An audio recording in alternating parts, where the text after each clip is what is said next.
Apprendre son histoire est un acte de résistance.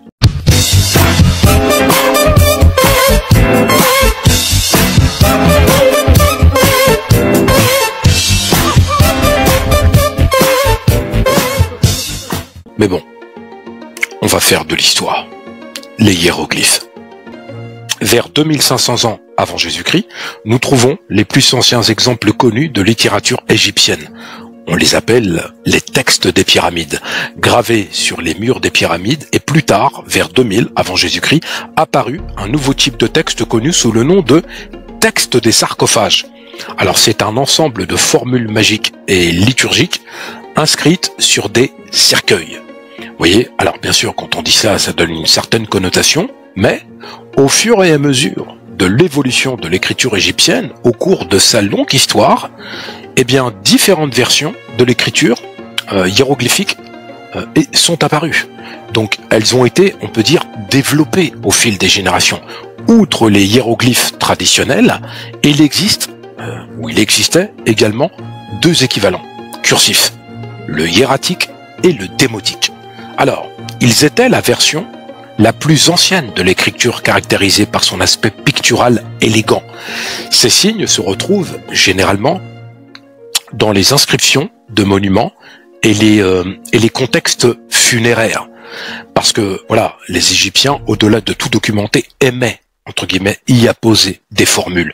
Encouragés par les prêtres et les scribes des temples qui souhaitaient simplifier le processus d'écriture, les hiéroglyphes se stylisèrent peu à peu et donnèrent naissance à ce que je vous indiquais, à l'écriture hiératique. La première, que l'on a qualifiée d'écriture hiératique sacerdotale. On pense que le hiératique fut inventé et développé plus ou moins simultanément avec l'écriture hiéroglyphique. Alors, certains des hiéroglyphes qu'on a trouvés dans des tombes datées de la période de 3200 à 3000 avant Jésus-Christ étaient sous la forme de sérèques royaux. Alors en fait, c'est un format stylisé du nom du roi. Il y en a qui appellent ça le cachet. Bon, certains sérèques écrits sur des récipients en poterie comportaient des hiéroglyphes en format cursif. Alors, d'après les hypothèses, on peut considérer que c'est un stade prématuré du hiératique. Le hiératique était toujours écrit de droite à gauche, principalement sur des ostracas, c'est-à-dire des tessons de poterie et des papyrus. Et il était utilisé non seulement à des fins religieuses, comme je vous l'ai indiqué, mais aussi pour des documents publics, des documents commerciaux et même des actes privés, des contrats entre des particuliers, etc. Et, pardon, une écriture encore plus abrégée, dépourvue de toute trace picturale, est elle connue sous le nom de démotique. On dit aussi le démotique populaire. Elle est apparue aux alentours du 7e siècle avant notre ère. Les Égyptiens l'appelaient sekhchat, écriture pour les documents.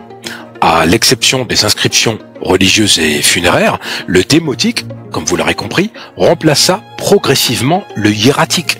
Alors que le hiératique perd encore quelques traces de l'aspect pictural des hiéroglyphes, le démotique, lui, n'en a aucune trace. Il n'y a pas, entre guillemets, de traces picturales et il est difficile de relier les signes démotiques à leur équivalent hiéroglyphique.